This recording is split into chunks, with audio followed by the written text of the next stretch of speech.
What is going on, everybody? Episode 23. Holy shit. I can't even believe it myself. We're going to have a lot more fun today. We're going to get this going. I was gone to Florida for about 4 days with my wife. We did a drive across the country, and that was pretty terrific. Got to do some signings. Finally got to go to some shows, so to speak, meet up with fans again. Oh, it was so amazing. It helps so much. I mean, I don't know if you guys can tell, but I finally started like adding some art up here. Actually, I think something already fell down, motherfucker. But anyways, started putting stuff up, trying to kind of I don't know, organize my area a little bit, have some organizational stuff up there and everything. Just want to be the best version of myself that I can be, especially now that it looks like we're back. Brian Manell is here. Brett Giuliano. Brett, you've got a Kickstarter going on, don't you? Feel free to drop it in there, man. Tell people all about it. I have no issue with that, my homie. Yeah, man. Today we've got Max Devill on. We're going to talk about because he's a producer as well as a writer and creator and whatnot. So I like that because he's able to. You know what? I think, in all honesty, and I'm probably sure we'll talk about this. I'm just egotistical enough that I want to be touching everything that I work on. So, like, even we just finished Apex with Ben Cook, who we had on the show a couple episodes ago, and I mean, even that book I edited. So I tend to really like be into. So I'm interested to see kind of even when he's produced it, how far into a project a person is. So that's going to be a lot of fun. I think that's going to be really cool. And of course, he writes and he does all sorts of stuff. So we're going to have a fucking blast today, guys. If you guys want to show this off a little bit, we're going to have a really good fucking time. So why don't we start this bad boy out and see what's happening? All right. I think that's just exactly what we need to do. And 3, 2, 1, let's fucking do it. Canadian bacon is actually really good, and it's nothing like normal bacon, and it's better than ham, which you guys seem to call Canadian bacon. I'm very good at writing. I write very well. Yeah, it's Shop Talk. Do some of your audience members like the word fuck? Cool. Then I'm going to keep saying fuck because I care. What's up, buddy? I always love that intro. I'm glad you like it. Eric did so fucking good with that. How you doing today, buddy? I'm good. How are you? I'm good, man. Why don't you introduce yourself for everybody and tell them a little bit about yourself? I'm Max Devill. I own Atrocity Press, and I'm the writer for Mary Machine Gun. And you guys have something happening right now, right? Yeah, we've got a Kickstarter going on for a book called Neo Tokyo: The Truth Is a Virus. It's a cyberpunk epic. It's going to be three issues. This is the first issue, so it's the setup and everything. You get to learn about the characters and see all the nice. You get to see that the city itself is a character, which I really like. I think that's super cool.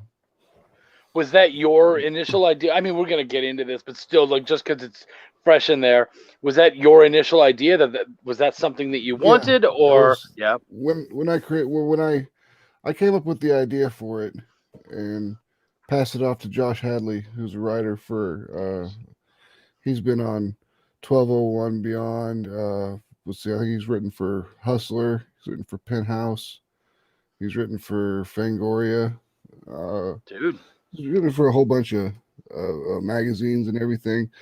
And I got him on board because I liked his way of he can play out the play on words that he does. Really cool. I really enjoy it. But yeah, so I heard earlier when you said that you wanted to know how much I touch things. Yeah. When I'm involved in it, with Neo Tokyo, I basically gave the character list to the writer. I was like, "Here's my characters," because all three of those characters are based off my Shadowrun characters. Okay.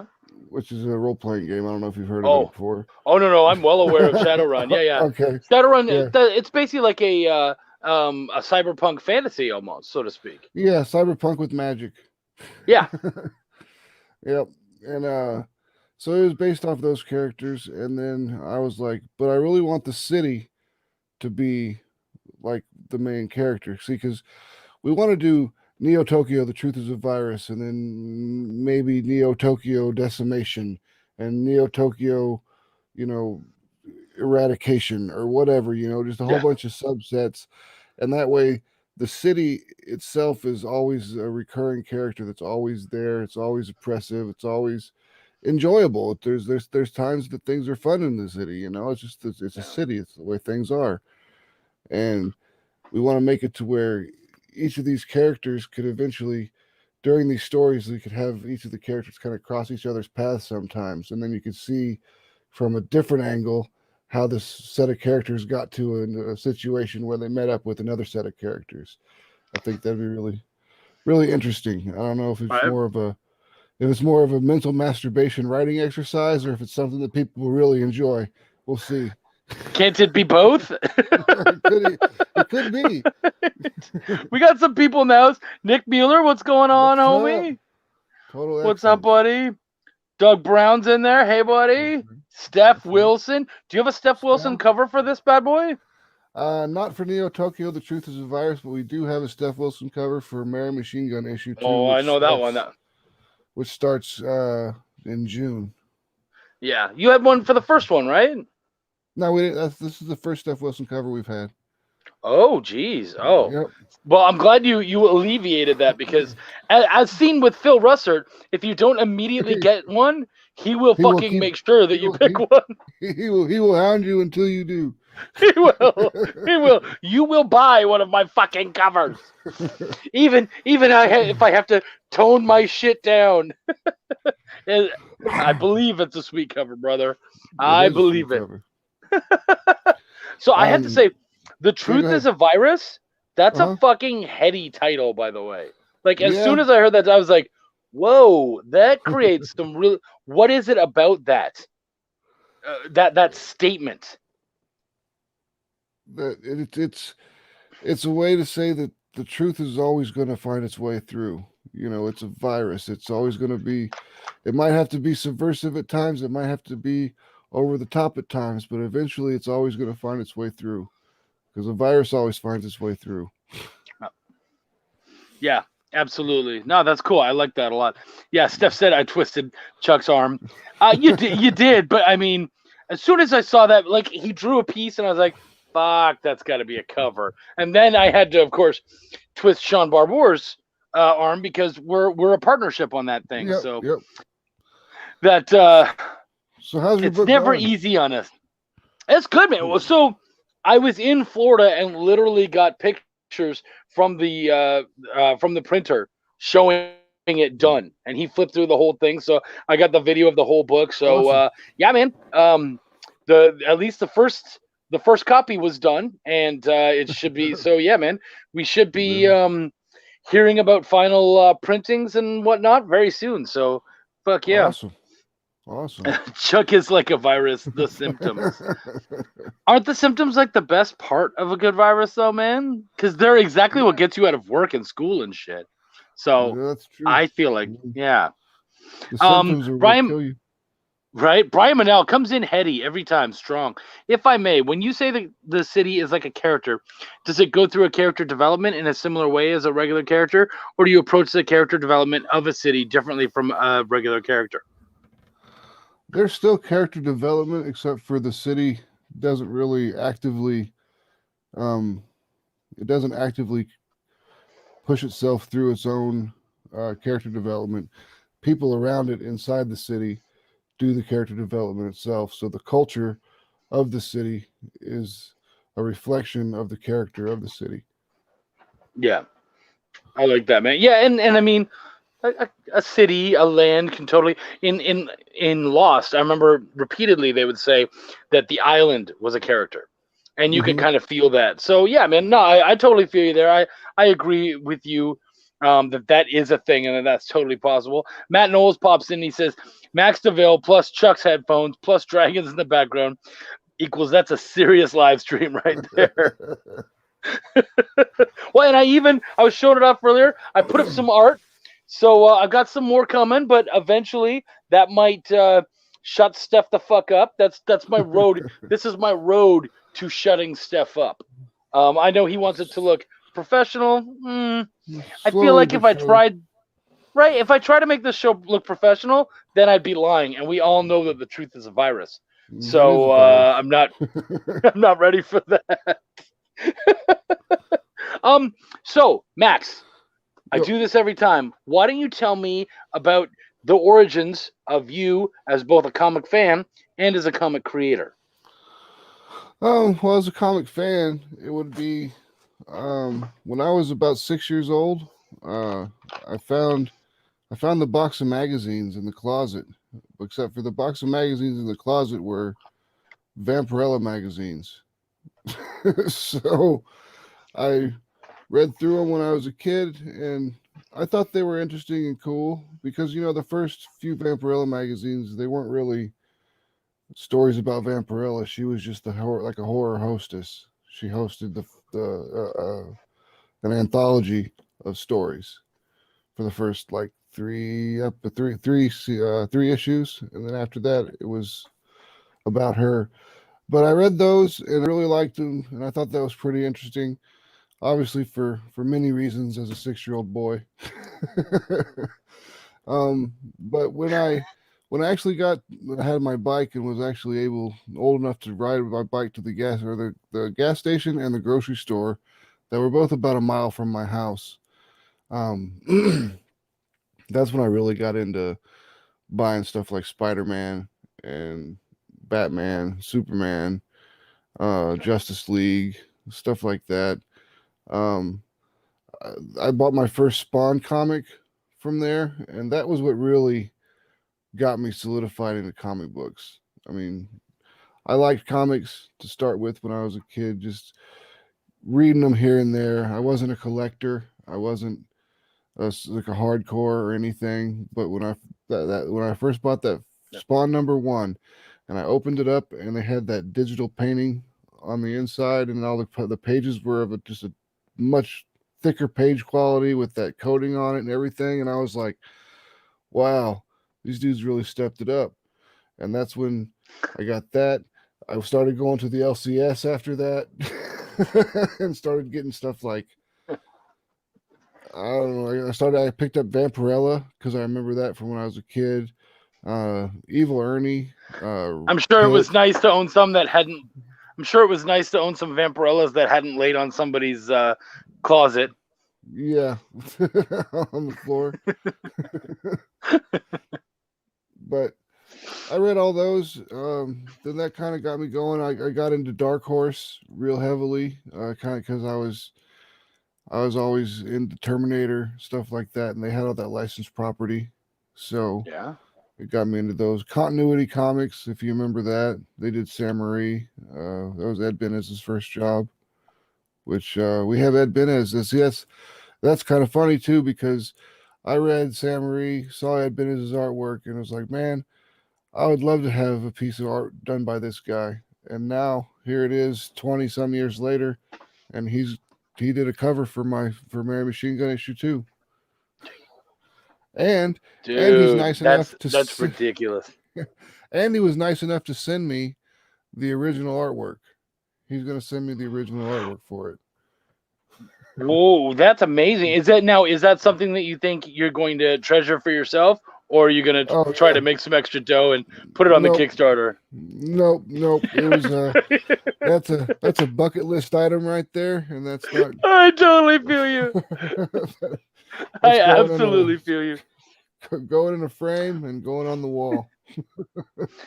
So Steph Wilson said Chuck has the worst backdrop in live stream. You're correct. What I lack in backdrop, I more than make up for with absolute fucking story, like actually having a show and content Presentation. So yeah, right.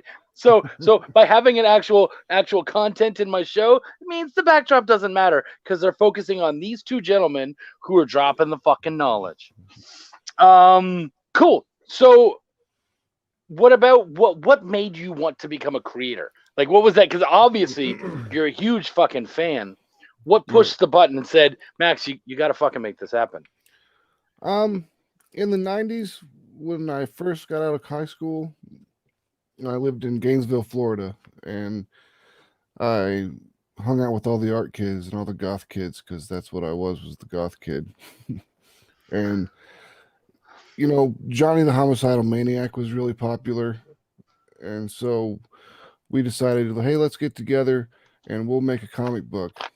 And I had a bunch of artists, but no one had any experience writing anything except for me, because I had a couple modules published in Dragon magazine back when I was in high school. So cool. Yeah, so it was interesting and fun. I like that. That was cool to be able to say I was published to my English teachers. Now, yeah, right. I didn't tell them it was just a 2-page D&D module. But hey, it shouldn't matter though, man. Like, you did it. That's true. Yeah. Fuck them. But yeah, so I just we wanted to do it, and it really didn't go anywhere. And then when I finally got to this, when Mary Machine Gun happened, it was one of those things when I was sitting around and I was like, you know what? I've been dancing around this thing for years. I need to just go ahead and pull the trigger, or I'm just going to be one of those things that I look back and I'm like, damn, I should have tried that. So I guess they could say it was a midlife crisis. This is my Corvette. I think for a lot of us, that's kind of true. It really just turns into, is it something that turns into something else and we keep jumping from it and moving forward? Or is it something that we just kind of do and go, okay, that was fun, I accomplished it? And you can usually often tell the difference too. Yeah, well, this is something I definitely want to keep going. We were going to do a Mary Machine Gun as a 3-issue series and then just call it a day. But then after I wrote the second book, we were just like, you know what? There's just way too much story here. I've got way too much story that I want to tell with this. So let's just make it an ongoing series. And when it's done, it's done. Just let the story determine how long it is. I think that's a great idea, and I'm sure the fans out there are just as excited for that. Brian Bonnell loves Johnny the Homicidal Maniac; it's one of his favorites. If I have to get that every time if I see it at the store, I have to buy it. If it's a floppy, I'll buy it, or if it's the graphic novel, I'll buy it. So how many copies of it do you have? Probably like 20 or 30. I usually give them away for Christmas presents and birthday presents, stuff like that. But I've probably got 20 or 30 copies still. I mean, it's just one of those things. It's like I see it at the LCS and I'm like, yeah, I like Yonan Vasquez. We'll buy it. Well, and I'm sure it's one of those things where you're like, hey, man, this should be in a better place. It shouldn't just be on a shelf. Someone needs to own it. Yeah, that's true. And I'll find you a good home. Yeah, right. I give them away for Christmas presents and stuff like that.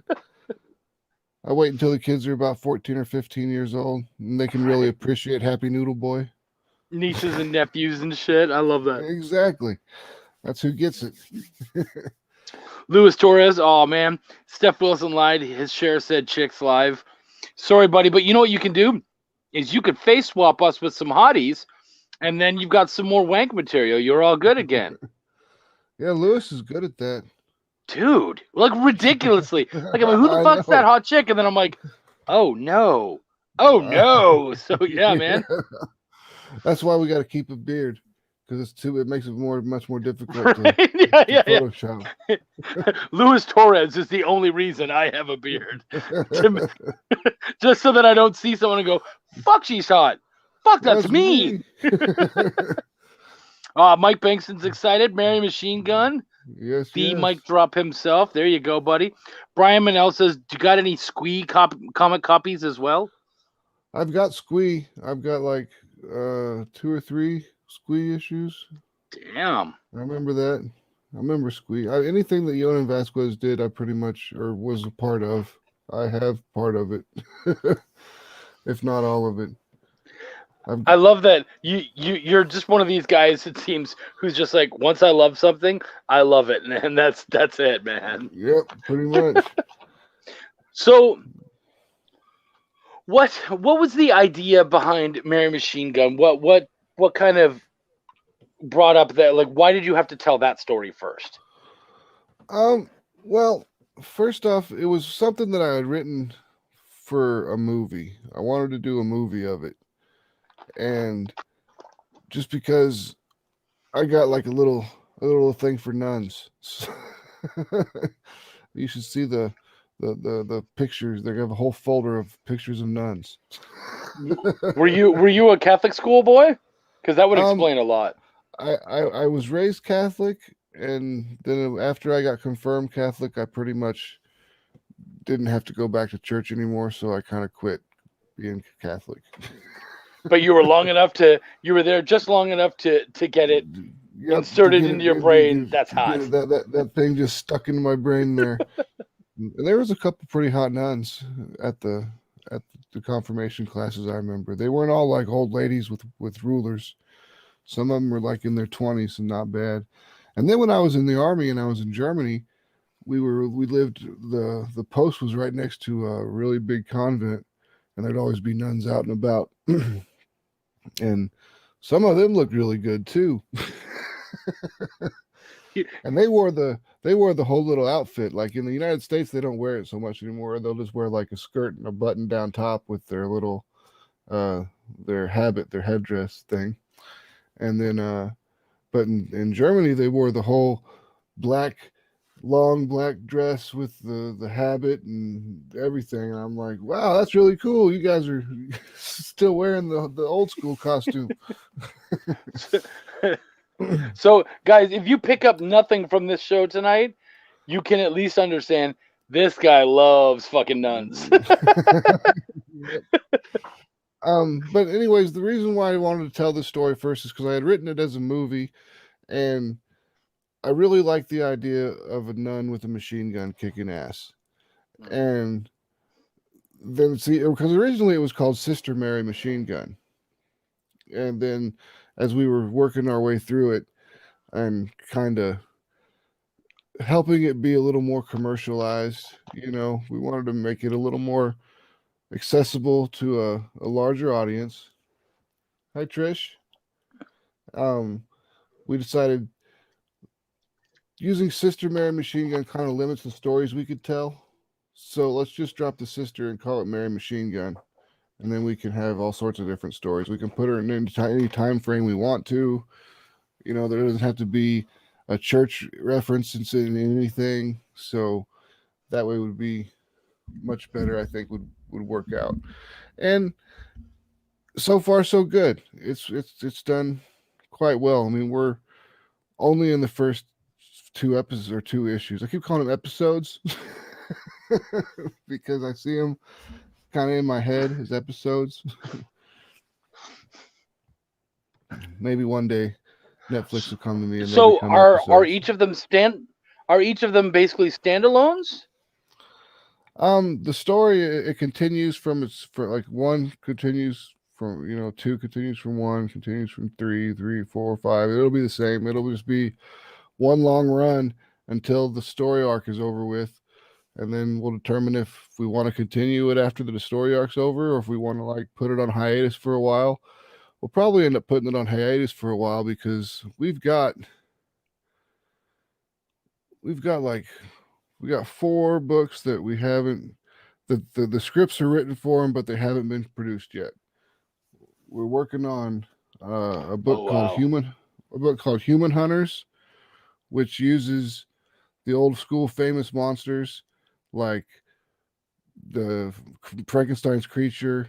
There's a vampire, except for it's not Dracula, it's Radu, which is Dracula's, Vlad's brother was Radu. Brother. Yep. Yep. And then we have a female creature because we didn't want to use the universal monsters. We're using it from the literature. And the creature in Frankenstein wanted a female to be made, and Dr. Frankenstein agreed to it, and then halfway through it he decided to die, decided against it and destroyed it all. And that's when the creature was like, when you get married, I'm going to show up and kill you. and sure enough, he did. But that guy's got zero chill. Yeah, but we've got that. We got the Mummy, which is Cleopatra, so that's fun because you gotta have the sexy women. So right, we've got those. Well, Steph needs something to draw. Exactly, we gotta have something for Steph to draw. And we got the werewolf in there, of course. So we've got plenty of the typical famous monsters. In this issue, they're getting a vase back from a some mansion house in Europe that was stolen during World War II, and they're getting it back for the family. That's what this one's going to be because it's just the pilot type thing.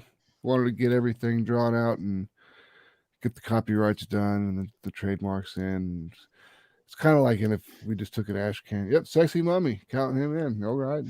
I figured he could do it. He's already drawn circles, man. He's already drawn those circles. All right, let's get going. And then Mike dropped it for you. Oh, thank you. We've got.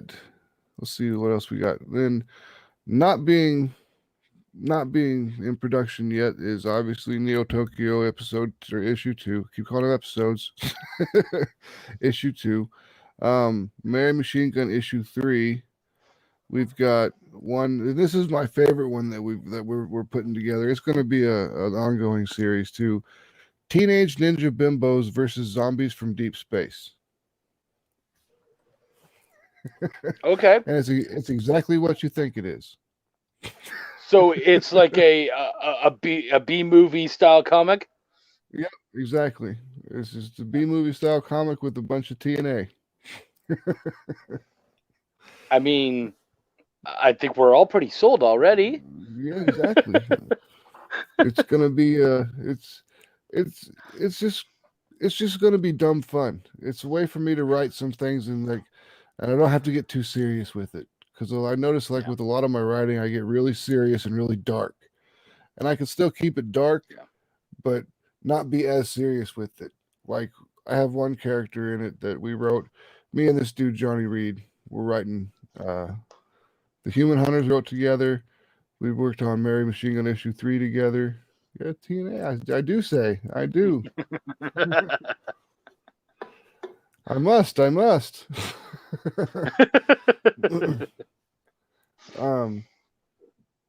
Yeah, so anything that basically we just stuff that we want to do that we think people will like, and it lets us get certain things off our chest. We get to write and just do that catharsis from writing and just getting it all out of you and sharing it with somebody.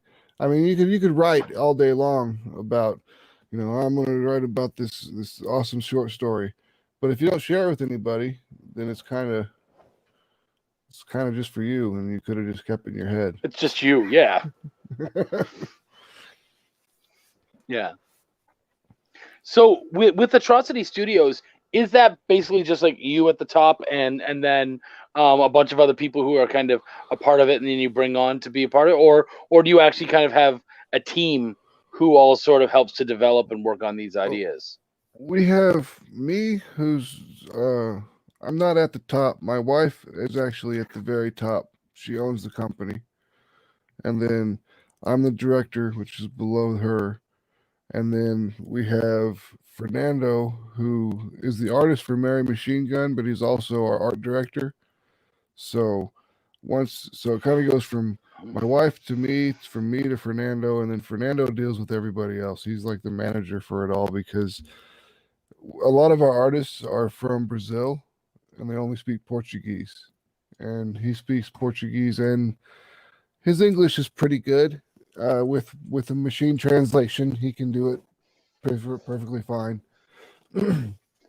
um, so he's pretty much the point of contact for everything other than that. And then we have me, him, and my wife will have meetings together about, here's the submissions that we've gotten over the last month. Do we want to do any of these books? And then if something looks good, we'll contact the guy who submitted it or the person who wrote it and submitted it, and see if they want to make a deal with how it's going to be produced and distributed. I don't mean to make you cry. Am I boring you that bad? No, not at all. No, I'm still, after the long trip and because we drove basically 20 hours one way and then 20 hours back again. So Ooh, I'm still kind of catching up on my sleep. Yeah. Because we went from Texas to Florida, did a day and a half in Florida of comic signings and stuff, and then we drove right back again. So we came back early yesterday morning, and so it's just been kind of catching up. And even with my kid, I have to be up early in the morning. Oh yeah, you got to. No go matter ahead. what. Did you go out there directly for signings? Yeah. Yep. Okay, cool. I didn't know if you and it was happened to go out there and just happened to get some signings, or if you went directly for. No, we went directly for there. The whole big thing was that the Collective, which is a big store in Orlando, they were having this huge signing, and there was about, I think there was like 20 of us there signing. Nice. And so we set up with everybody else, and dude, it was fucking good. Nobody was complaining about how well things were going there. Like we all sold well, and we got to meet lots of people, and there was lots of movement, and the staff was great and everything. And then but I decided one day was not enough, so luckily Travis was able to book me a signing the previous night, and we went to a place in Melbourne called Kingdom of Comics, which was fucking great place. Went there and did a cute little signing. Dude, cool. They've got like, really sweet bar set up with like microbrew beers and all that kind of shit. Like it was actually really nice. Cool. They were terrific. They're both worth the trip, man. They're both worth the trip. Definitely have to check it out next time I go. That's in Melbourne. Yep. Okay, cool. Definitely. Absolutely worth the trip. Yeah, and Melbourne actually has 3 comic shops, and they're all pretty great. So going out to that, I'd never fucking heard of the town before, but they actually, and especially for creator-owned comics, they're pretty great. So like that, all 3 of those stores. So it's worth checking out and popping in and saying hi. So yeah, nice. Man, I highly, because I also went to, I think it's called Famous Faces or something like that, comic shop. Mm-hmm. And yeah, they were terrific. I went there and they had some books that I'd edited, so I went and I signed those. It was all good, man. It was really great. Steph's going to change his name to Steph T&A Wilson. It's a good call, man. Good yeah, I'm behind it. Just T&A Wilson. Just get rid of the Steph. Yeah, T&A Wilson. Drop the Steph. Brett said Chuck's going to catch a little shut-eye in interview, but keep talking. Yeah, right. I'll just lay back like this and just chat away. All right, so tell me about your parents. Jeff Westhoff or John Westhoff's in the house. Good to see you, buddy. Very good to see you, my dude. So yeah, so that's Mary Machine Gun. What about what was it about Neo Tokyo that made you go, I want to be hands off on this one and let someone else take the reins? It was an exercise in doing just that. I'm very hands-on when it comes to anything that I do. I like to be involved in every little aspect of it. I'm like looking at pencils, and then I look at the inks, and then I say, oh, okay, well, we need to change this. Well, you should have told me when we had the pencils. It's like, well, I'm telling you now. We need to change this. And then the colors, that looks good. Let's just tweak it this way. Okay, let's do that. Okay, now that's said and done. All right, the lettering. Let's emphasize this word. Let's emphasize that word. Move this bubble around. Blah blah blah. And then when it came to Neo Tokyo, my wife was kind of like, "Look, you need to learn to just let people do their jobs." And I'm like, "Okay." And she goes, "So with this one, you can be the editor, but just let people do their jobs." And I'm like, okay, I'll do that. So I still edited it, so I still had my hands in a lot of it, but Yeah. it was in a very controlled, specifically job description. I made sure to stay within my lane. How was that? Difficult. It was difficult at first. I Once appreciate the about honesty. Yeah. yeah, once about uh probably about a month and a half into it, when I saw things were keeping up with schedule, deadlines were being met, everybody, the pages were looking great. I kind of like could chill a little bit.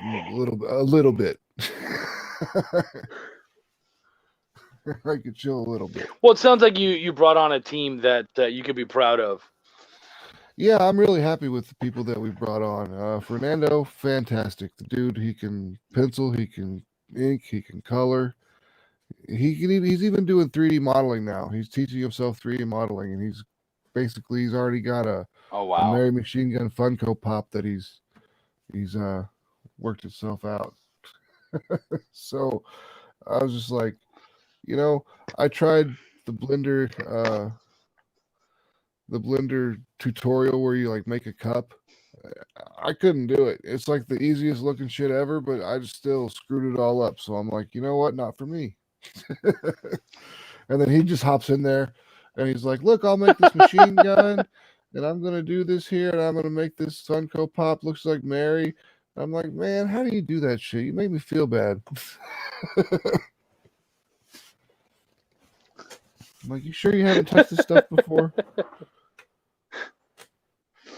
Yeah, right. Well, I guess for some people it's just Yeah, they're basically their just able to brain. get into that mindset. You know what I mean? Yeah, their brain works a little bit differently than some of ours, I guess. I'm more of an analytical, logical Absolutely. brain, and that's what I like Yeah. about. It's like what a lot of people say they like about my writing is that there's always a logical. There's no illogical jumps for characters to make illogical decisions in my stories and stuff like that. And I'm Yeah. like, well, I try to make everybody smart as they can be, unless they're intentionally stupid. Like in the Teenage Ninja Bimbos book, there's a character who's just your classic dumb blonde, you know. And I just did that because it's just fun to write stupid people sometimes, you know. And if it's Well, kind and of a jokey, as we've seen in our world, stupid people are very much a part of it. So that is you true. got to write them sometimes. And when it's something silly, you can write people being stupid, Yeah. and there's not a whole lot of consequences. Yep. So and that's fun. Brian Manell is coming in with the head scratcher. He says, Whew, when you switch between mindsets for writing either super serious stories or fun comical stories, how much does your writing style, pacing, structure change as well? Is it drastic or do they remain relatively the same, just switch to a different vibe or mood? What is different and what's the same that remains across the board for you as a writer? That's a lot.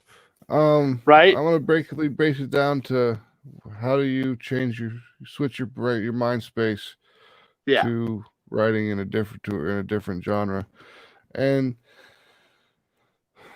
I find myself writing getting serious and dark with a lot of the writing when like with the Teenage Ninja Bimbos book is supposed to be kind of this like upbeat, levity filled, fun action romp. And I'm like, okay, this is getting kind of serious and dark. So I have to go back and start over again. And my writing, it it's definitely when I'm doing jokes and stuff like that, you can tell I'm writing them, and that's probably not a good thing. Because Everyone's people, got their comedic style. yeah, but um, so you could tell when I'm writing the jokes. You can tell when I'm writing a lot of the things. You can tell which ideas were mine, just because. Well, I can. I don't know if anyone else can. I'm not saying that I'm that big of a writer to where people can break down and understand exactly. Well, that's Max wrote that. I could tell just by looking at it. No, I can tell, and the people I work with can tell. They'll probably be able to tell later on as more and more comes out too. I'm sure. Yeah, as if they continue to read it, they'll definitely be able to see my stuff because I've got a definite, distinct style to how I write. I mean, why the hell wouldn't they, right? Yeah. Brian Manell, after you stayed within your lane, was there anything done with your work that was different from what you imagined, art, lettering, panels, that surprised you and made the comic better? Yeah, the way that the pages themselves were laid out. Mateus, the guy who did the art for Neo Tokyo, The Truth is a Virus, he really nailed it on a lot of the art that I had specifically said, the camera should be this high, looking down on this, and then he came back with something completely not what I had I said, but he's like, I think this, he wouldn't just come at me with like, here's the completed work. We changed it. It would be like with the pencils. He'd turn it in and be like, look, I know you said in here, but I think this is a better composition for the page or for the picture itself. I think this is a better composition for the panel. And I'd be like, okay, let me look at it. And I'm like, you know what? You're right. You definitely nailed it. And that's part of his job as the artist is to is the composition of the drawing. So is the illustration. Do you find that when you're writing your own scripts and whatnot, are you fairly strong with all the angles and everything? Like, is that in every panel, It or is depends that something on it depends on who I'm writing for. So it's like when I'm writing for Fernando, like with Mary Machine Gun, I don't do a lot of it. I let him have a lot of freedom with how the panels look. I just kind of say, this is what happens in the panel, this is what's going on. Here's the dialogue, here's the sound effects. And then he creates the panel around it. Now, if there's something that's super important, like, I'll be like, there's a book in the background on a table that's open. That's got to be there because for some reason I'm just making something it up. comes up later on or whatever? Yeah. Yeah, exactly. It's got to be there, and he'll do that. But we've got this weird mental connection, me and him. It's like he draws something, and I'm like, boy, dude, you had it like that's almost exactly what I had in my head. So that's why I kept him on board. I roped him into a full-time contract because I was like, you know what, I can't lose you, bud. Right. Yeah, Trish, I got to tell you now, probably not sharing that bar story tonight, but I'm sure it'll come up at some point. James, Oh, dude, no, I it was want to nuts. hear it.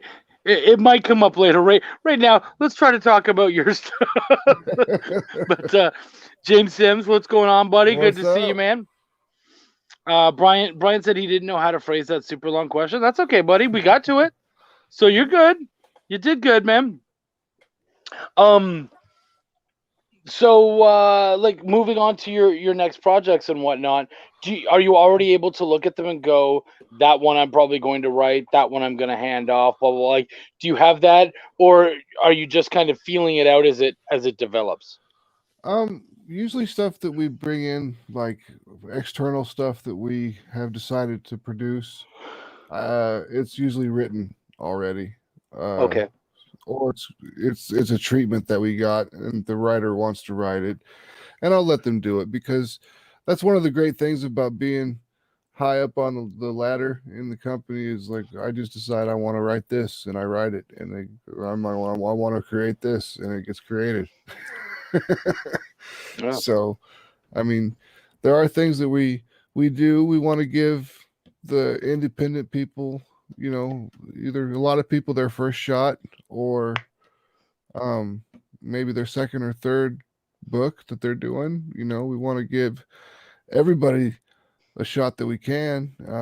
We're not much different than what they would end up doing by creating a book and then having it crowdfunded, because we're going to create the book and have it crowdfunded. But the thing is that we're creating the book, so you don't have the people that we get involved with. They don't have to pay for the art and the lettering and the coloring and all that stuff, getting the books printed and everything. Yeah. We create the,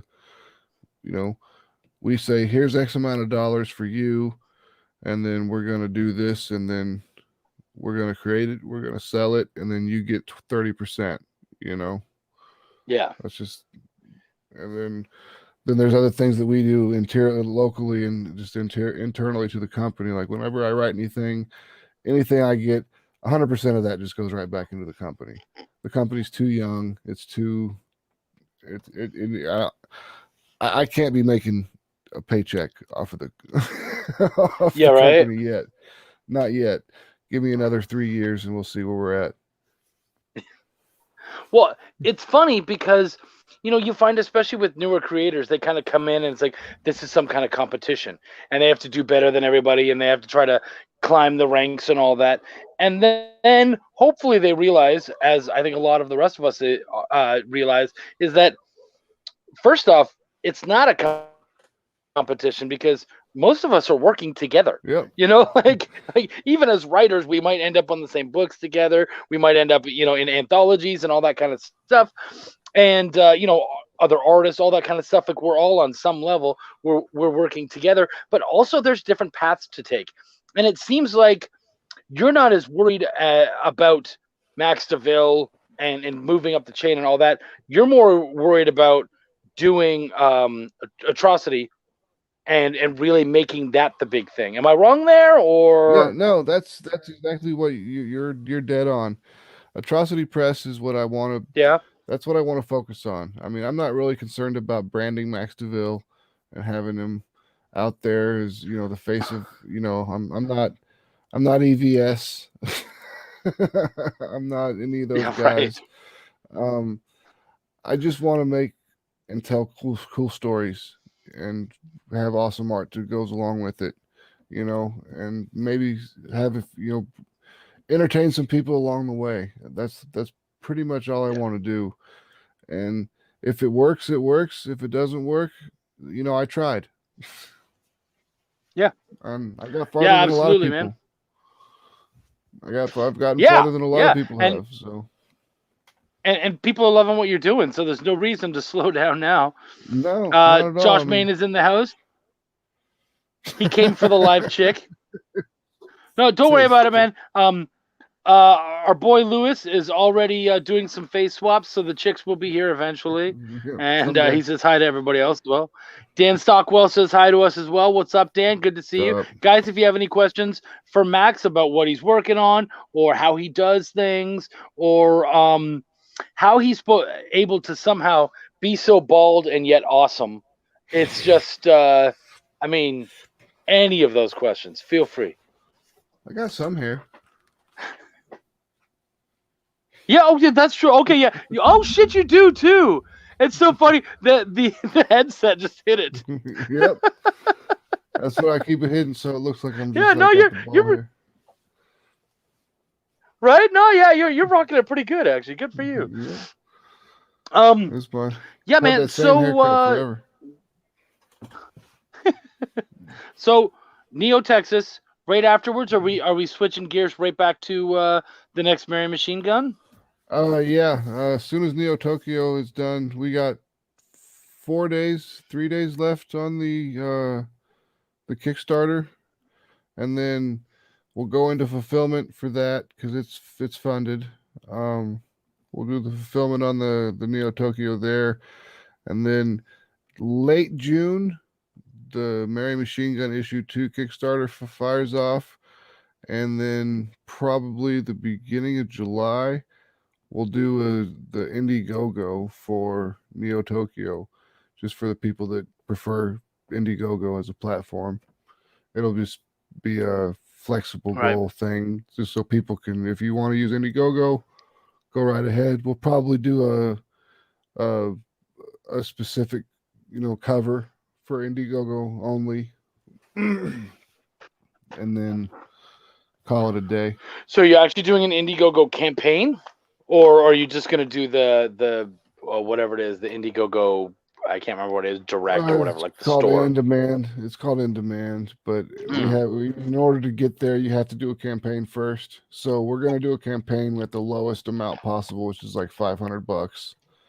So we'll do a Oh, okay. campaign at the lowest amount possible with flexible funding. So no matter what, we still get the money because the books are already going to be printed. They're already going to be here, and we're just going to be fulfilling as the orders come in. I love that idea. I think that's a really great idea. Yeah. So, James is all excited. He says, "Unlike me, the headset hides my baldness, dude. To each their own, man. To each their own." See, that's why, guys. A hat Yep. is the way to go. I mean, I have hair, but you won't know one way or the other. I'm a big proponent of the hat because you know All my what? It hats are also missing. means I don't have to brush. Oh, look at me! Yeah. I'm ready to go. All my hats are missing. I don't know where they're at, but I usually have one around here somewhere because like that reflection off my head from the light above it. Bing.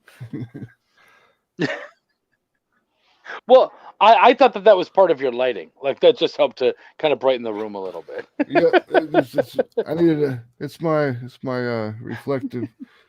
I need a diffuser up there or something. I don't know. See if I can diffuse it myself. Yep, too much. Yep, there we go. There we go. So Brian Manel says, when working with multiple chefs in the kitchen for creating a comic, what are some important facets of communication that we should learn to help the whole creation process go smoothly? You still need to break it down in the different sections of your project. You need to have it broken down into your writing phase. You need to have it broken down into your pencil, your ink, and your coloring phase, and then your lettering phase. And those are your main things that you always do with any comic book.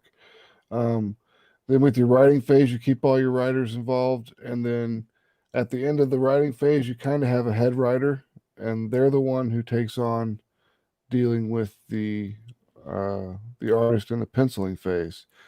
Because then when they go in, they're like, "Here's these pencils we did," and it's like that's not really what we were thinking about when we were writing the book. That way, when you have 3 writers or 2 writers, you don't have multiple people giving conflicting statements to the writer, to the artists. You don't want that. Then the artists themselves, Fernando is the one who, he's kind of the art, as I said, he's the art director. He's kind of the art editor too. He goes through and looks at everything in the pencils and says, okay, that looks good, or no, change this. Fix this over here. Your anatomy looks messed up. This finger's wrong. All those little things. And then it goes off to the inker, who is in this book. It's Fran Cordiero. It's Fernando's brother, and then the ink he does the inks, and then it goes back to Fernando, who does the colors, and then once the colors are said and done, it'll go to SK, who will do the lettering. SK is great, by the way. Really solid dude. He really knows what he's doing. I know, he's on point. I Yeah. had him redo the lettering on Mary Machine Gun issue 1, so that way people will always be able to know what a first printing of it is, because the first printing will have the old lettering. and you know what? That's a solid call. Yeah, but I saw his lettering and I was just like, you know what?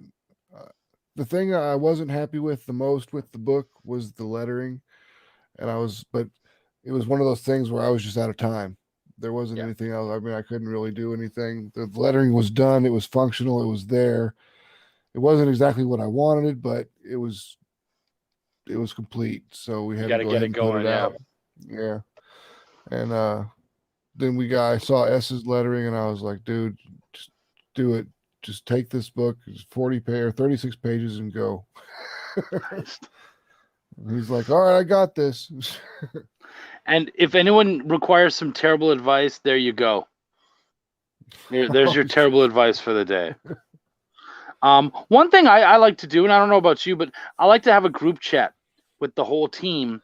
Yep. And that way, if anyone has any thoughts or whatnot, they can bring it up. Because you never know when. I mean, obviously, you kind of have your sort of main heads, so to speak. But it's always nice to make everyone feel like they have a shot. So, Oh yeah, I mean, it's like when I was in the Army.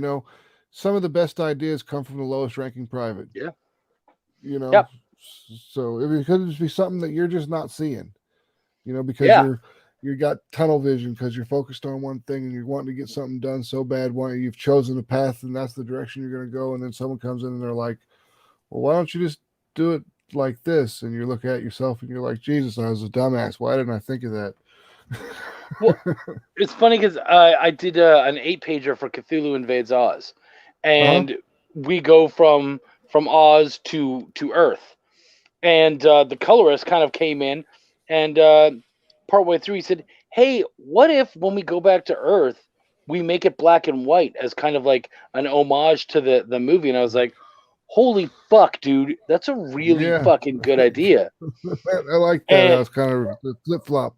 Yeah, That's man, cool. and that just like really, for me, it made the piece. Like it really kind of, and there was a lot of people who came to me and were like, "Whoa, that was a really good idea." And I'm like, "Yeah, I wish it was mine, man." But that was just me willing to kind of let go and go, drop the fucking ego and say, "Oh yeah, man, that's really fucking cool. I love that call." You got the idea. That was you've got the idea. We'll go with that one. Yeah, let's do it. Del Guzman's in the house. What is up, dude? What's And up? Del, unlike Steph, is coming in with good advice, and his good advice is, Steph Wilson, go the fuck to sleep. Great advice, Del. You're a smart man. I like it. Yeah, go to sleep, old man. Go to bed, old man. No sleeping comics, my ass. You need to get some rest. And yes, I do like using email, you bastard. He fucking gets me all the time on me. I said, "Oh, if you need anything, shoot me an email." And he's like, "Who the fuck uses email?" Screw you, buddy. Screw you. Boomers. Is emails for boomers? Is that what it is now? I think that's the idea, apparently. What are you supposed to use, like Snapchat or whatever? So I don't know. I told him if he has a problem, he can just send it to my pager. I actually had a pager that could get text messages back in the 90s. Oh, really? Yep. Ours was just numbers. They had to sit there and actually do that. The same thing, like if you were sending a text message on the phone where you had to, like, if you wanted S, you had to hit the button like 4 times. Yeah, 5. You have to do, like 6, 4 times and shit. Yeah. My wife was actually really good at that. She could do it without looking. I couldn't do it. I was never very good at it. But she could just drive around the streets like click, click, click, click, click, click, click, click, click, click, click, click, and I'm like, Jesus Christ. Tells like I missed the flip phone. Yeah, right. I mean, the nice thing about a flip phone is everybody was concise. Like everybody would have short fucking things because you knew how fucking long it would take to make a message. And then as soon as you started getting long messages, you were like, "Oh, this motherfucker has a BlackBerry, doesn't he? Damn it." Yeah. Like you knew. He's got a keyboard. Right. Falling asleep in my chair? Maybe. That's why I keep kind of moving about. I'll keep myself awake. No sleep in live stream. I've been there. Right. I was came back from a trip. We went on stream with one Sunday. I went on stream, and they were chatting, and there was like 6 of us there, and I fell asleep because I was in the middle of doing fulfillment for Mary Machine Gun. I was making Geminis up, and I fell asleep. And then they're like, "What do you think, Max?" And I'm like, "I think yours is a question with many answers."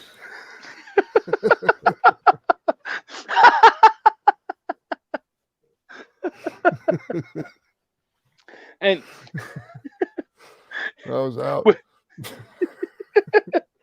I and think I that- played it off. They didn't say anything like you fell asleep or anything, so I might have Right? played it off. But And then at that point, you might just slip out of, just hit exit, walk away. What happened? My Oh, internet- yeah, internet went out. Yeah, exactly. my You know what's Wi-Fi up. went out. Delza, Max, how much have you had to drink tonight, sir? Why don't you have pants on? I'm not sure what that has to do with anything. I don't know, but I mean, it's too hot down here to be having pants on, and I don't drink. I smoke. I smoke. Smart man. And it's I'm with you on that legalized. one. It's Where are you? I'm in Missouri, Okay, Kansas City, Missouri. nice. Kansas Yeah, City, see, Missouri. this show, Chuck Shop Talk, is a pants-free zone.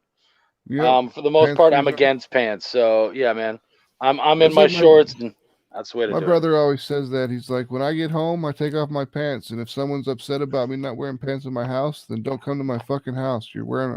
It's my house. That's it, man. Brett Giuliano still has a BlackBerry.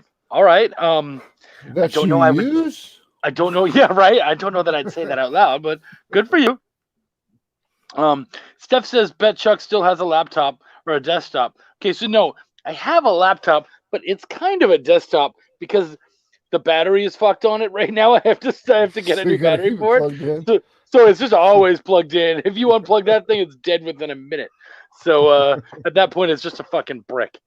So I mean, it's kind of a desktop. I'll be honest.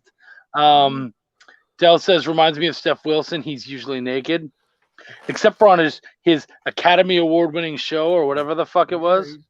He's got an award-winning show now. He does have, and boy has that not gone to his head at all. Not at all. Not even a little bit. Like we were like, let's make up an award for this pathetic loser, and then he's like, I am the greatest man alive. Like, all right, cool. Let him have this one, guys. Let him have this one. Yeah, Matt Knowles loves a good pair of shorts. In fact, he was at the show with me in Florida, and the first show we ever went to together, he's all dressed up in his fucking his steampunk regalia, and then when we all go out to dinner, I look down and this dude's like fucking 6'1", and he's wearing the exact same shorts as my fat ass, and I was like, oh crap! So that was just kind of hilarious to see this giant of a man is able to have the same shorts. So he made sure this time to bring shorts so that I would know, despite the fact that he had his steampunk stuff, he's still all about the shorts life. He's still got shorts, and that's important. Brian's here for the no pants love. Good, man. That's what it's all about. Came Trish to is the right asking. place. Trish wants to know: are you doing cons, Max? The ones that are available this year that I know of, C2E2 is going to happen, and then Planet Comic-Con in Kansas City is going to happen. If Planet Comic-Con happens in Kansas City when they say it's going to happen in August, then we're going. We're not gonna. We won't be able to make C2E2 because there was just too many people that had carried over their tables from last year and everything like that, and that's fine. We will be, as soon as cons open back up, we plan on doing at least 6 a year, at least. Nice. And we've got someone to do the cosplay as Charlotte, the character Charlotte, and the character Mary. So we're at locations, and we're actually in talks with a cosplayer that's the professional cosplayer that does stuff for Blizzard for League of Legends. Oh wow! Yeah, we're having her do Mary Machine Gun as a cover for cover images. So take pictures, do the photo shoot, and then choose one to use for the cover. And then I think eventually, I get the sword and the machine gun that she makes. She keeps the costume. It's weird the way they do it. It's like they don't charge you for the photos, but they charge you to put it on their social media. And I was like, sitting there thinking, why wouldn't they charge me for the photos? And I was like, okay, wait a minute. Because if they charge me for the photos, then I would own the photos. And they don't want that. They want to license the photos. That's pretty smart. Yeah. At least they're thinking. Yeah.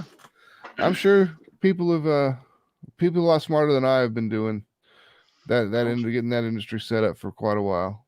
Right. Matt Knowles says 6 foot a million. That is clearly measured in Canadian. No. If I was doing it in Canadian, I would say that you're over 2 meters. Here comes the metric crap. Yeah, you know me, buddy. 2 meters. Doug Brown. Okay, we might have some serious news here. Doug Brown. Speaking of cons, Chuck, grab a drink. I've got news. All I've got is my water here, but I'll do a shot of this. So if you've got news, let me know what's going on, buddy. I'm excited. He is Doug Brown. He's an amazing artist. He does the book Stormy from out of Texas here, and he and I table together all the time. Awesome. So yeah, hopefully I don't know. Good news. Hopefully it's good news. Well, if he tells me to grab a drink, it's good news. This guy, I shit you not, like when he started printing, I think it was issue 3. He messages me at like 1:40 in the morning. He's like, "Hey, are you still up?" And I'm like, "Yeah." And he goes, "Do you have any alcohol?" And I'm like, "Yeah, I have some in my freezer. What's up?" He's like, "We need to do a shot. I just found out my book's printed." I'm like, "Oh, okay, cool." So I grabbed a shot. I took a picture of it, and he's like, "Yeah, all right." And so we took it. So all the time we do shots. The other day, I went and I sold some. When I went to Florida, I brought some Stormies with them, and I sold those. And so before we did that, we did some. We had some drinks together at Chili's in New Braunfels before we headed out. So yeah, man. As you do at Chili's, get wasted. Yeah, you know what? It was fucked up. So it was the night before we had to leave for Florida, and we didn't want to be out too long. We get there, we show up at like 9:00. We're just gonna stay till 9:30. You know, we're gonna have a quick bite to eat, drink. I'm gonna take the comics and go. And then all of a sudden, and it's kind of quiet. It's storming a little bit. There's not a lot of people in there. And then all of a sudden you hear bling, bling, bling, bling, bling, bling, bling, bling, and there's alarms going everywhere on everyone's phones. And I'm like, oh fuck! Like some poor kid got kidnapped or something, right? And I look, and it's like, no, there is a hurricane coming or a tornado coming through. You need to hide in a basement until 10:00. And I was like, right now, there's no fucking basement here in Chile, so I guess we're just gonna hang out here, and I'm gonna hold on to a pole, like onto a beam. It's like that meme of that old guy. It's like, guess I'll die. Yeah, right. So yeah, man. When I was in the Army, I just got to Fort Riley, and I was living in this trailer in Ogden, Kansas, and I was playing a video game, and like. I had it cranked up all loud, and I was having a good time, and I kept hearing this wee, and I was like, what the hell's that noise? And I turned it down, I wouldn't hear anything. I turned it back up, and I'd hear the wee. I'm like, what the hell? So finally I turned it all off, and then I'm sitting there, and I hear the wee go off again, and it's the tornado siren. And I'm like, oh hell, I better look at the news. And then I flip on the news, and it's like, if you live in Ogden, you should be inside your basement right now because the tornado is like basically right on top of you. And I'm like, well, I'm in a trailer, so this is definitely how I'm going to die. If you're in Ogden, you're probably dead right now. But actually, it got lucky, and it jumped over us and landed at the University of Kansas, right there at the football field. I mean, lucky for you, maybe not so much for the football team. Not for the football team. I'm sure they got plenty of money to fix that stuff, though. Right. It's one of their big cash cows over there. So Brian Manella's heading out. Really nice seeing you, buddy. Always glad having you out here. Thank you so much for your questions, dude. Doug says Big Texas Comic Con will be opening tables this week.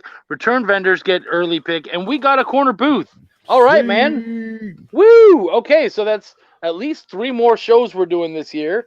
Fucking A. Awesome. When is that, buddy? Oh, yep, that's perfect. October 8th through 10th in San Antonio, Texas. So now we've got one in Houston, in Dallas, and San Antonio. Hey, buddy, Now we just have to pick up Austin, and we got the 4 big boys. So let's try to go for the four-fecta or whatever the fuck it is. Quadfecta. Yeah, exactly.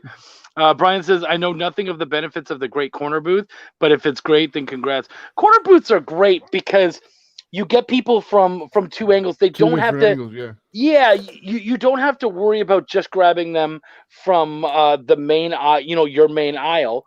You also get them from the other aisles. So And you can set yeah, up man. cooler stuff on your displays. Yeah, usually you have a little bit more room. Hopefully, we no, we didn't have a corner last time. We were right next to the corner. But yeah, man, yeah, corner booths are pretty great. I like that a lot. Chances are with a corner booth, because I'm the loudmouth, he'll probably put me out closer to the main group so I can pull people in. You a There's barker? Yeah, oh yeah. I'm very much the barker. I'm sure that doesn't surprise you a bit. No. Uh, oh yeah, we also get 2 tables and more space to breathe. Yeah, Doug is a fucking giant tall dude, and I'm a short, squat, fat dude. So we could use all the room that we can get, Hey, I'm 6'4". I understand. right? And I think actually, Doug, are we gonna have William there too? Yeah. I'll be reaching out to William and see. Yeah, so there'll probably be 3 of us again. There's usually 3 of us who hang out. So yeah, that'll be perfect. That'll be sweet. Steph said tornadoes look for trailer. It's like Chuck and Whataburger. Man, I want to tell you you're wrong. I really do. I want to be like, that's a bullshit statement, but he's kind of right. He's right. Actually, so the funny thing is on the trip, obviously, like, we did bring a bunch of snacks and stuff on the road, but when you're hungry, you're gonna make a quick stop. And you know what? I know that it sucks, and I know people are gonna make fun of me, but I love Arby's. It's just it's shit, but you know what you're gonna get. Yeah. I mean, it's just really thin, shitty roast beef. So Yeah. hey. But I love it, and so it's funny because we pulled up really late at night. Fairly late at night, the first night when we were traveling there. We pull up at an Arby's, and we pull in, and I saw this thing. 2 sandwiches for $6. I'm like, that's perfect. We'll get a sandwich for me and a sandwich for Wendy. $6, nice and easy, cool. So I said, cool. We'll take 2 beef and cheddars. Let's do it. And he's like, yeah, we don't have any beef and cheddars. And I'm like, how the fuck do you not have any roast beef at a fucking Arby's? Arby's, yeah. So I was like, all right, fuck it, whatever. I don't know. And I didn't get mad. I was like, okay, well, what else do you even have for that deal? And he's like, well, we have the heroes, the Greek sandwiches, and we're like, cool. We never done those at Arby's. Fine. So we ate those. All fast food is kind of bad. Arby's is just roast beef. Well, it wasn't. This was the Greek gyros. They were great. Yeah. We liked them, but it's me. I'm gregarious. I'm having a blast. I'm joking around with the guy there, and he looks down at me and he goes, do you like milkshakes? And I was like, who the fuck doesn't like a milkshake? And he's like, well, I made it extra. Would you like it? And I was like, fuck yeah, buddy. Thanks. So Wendy and I then had a milkshake, and we enjoyed that for the rest of the ride. And then when we were coming back, we hit Houston. We were exhausted. And again, we saw an Arby's, and we're like, great. Now it's my chance to actually get a fucking beef and cheddar. I wanted originally. Yeah, right. And actually, when I was at the first one, I told him, I said, hey, just so you're aware, for the rest of the night, you cannot say we have the meats. And he's like, no, we do not have them. I will not say it. I was like, good call, man. So we show up to the next one. I was like, do you guys have beef and cheddars? And they're like, yeah. I'm like, okay, great. Yeah, I want one of those. So we're doing that. And the girl's just kind of talking and telling her, we're exhausted. We're on our way home, blah, blah, blah. And they had these freshly cooked cookies. I don't know. They freshly baked some cookies. And she's like, would you and your wife like a cookie? And I was like, holy shit. Yeah, that's awesome. Yeah, so I'm like, why is Arby's like the nicest fucking place? Like both Arby's that we went to, they're like, you look like you could use more food. And I'm like, you're a liar, but I'll accept it. I'll take your free cookie. Right? So Arby's has they have this new thing there that's it's like a milkshake, but it's a coffee milkshake. It's actually pretty good. Oh yeah, I heard about that. I'd love to try that. Yeah, my wife got one the other day when we went by, and it was actually pretty good. Dude, I'll have to try that. Arby's, this one goes out to you. We appreciate what you did. And Bonfire Press gives you all the love. Yeah. As does Chuck's Shop Talk. All food is kind of bad. Arby's is just, yeah. It is just roast beef. But I'm happy. So, dude, do you have anything else coming up? Anything else you want to get people pumped for or excited about? See, well, the first thing would be Mary Machine Gun issue 2, as I said, it's coming out probably the third week of June. It'll be on Kickstarter. We got, Can Can you give us the go ahead. pitch for that one for people who've never read or heard of Mary Machine Gun? Yeah, Kind of get us excited for that. yeah. Okay. In the first issue of Mary Machine Gun, she just basically found out that there were werewolves in this location, and she has to hunt them. In the second issue, it starts. Google's listening in on my conversation. CIA, fuck off. We're trying to do something here. Exactly. Come on now. So do I like nuns with guns? I do like nuns with guns. There we go. That's the pitch. So we start out going in the past so we can learn about the Templar Order and how they operate, and then we come back into the nowadays when Mary starts hunting down the werewolves. She goes to hunting werewolves, and then she finally figures out exactly how evil the Cardinal and the Catholic Church is, and figures out that they're being evil, and wonders if it is the problem of evil. She says, if evil exists, then how could a 3-0 God exist? And she has this crisis of faith, and there's a very big twist ending, and I'm not going to let that go. No, yeah, please don't. But it's nice to know that that's coming up. And why don't you tell us, since there's only just a couple days left, why don't you give us that hard pitch for Neo Tokyo? The truth is a virus. Alrighty. So Neo Tokyo is not the world you know. It's a world where individuals wander the neon city streets like mindless zombies, their minds obsessed with their augmented reality viewers, their mundane lives rendered to simply going to work or school and spending a few hours out on the town, and then going back home again to begin the cycle anew the next day. On the surface, it seems like equivalent to any other city, but beneath its gilded exterior lies corruption and decay. There is a murder that happens every 2 minutes, and for every murder, there are 4 victims of rape. There is a robbery taking place every 10 seconds, and this is just the tip of the iceberg.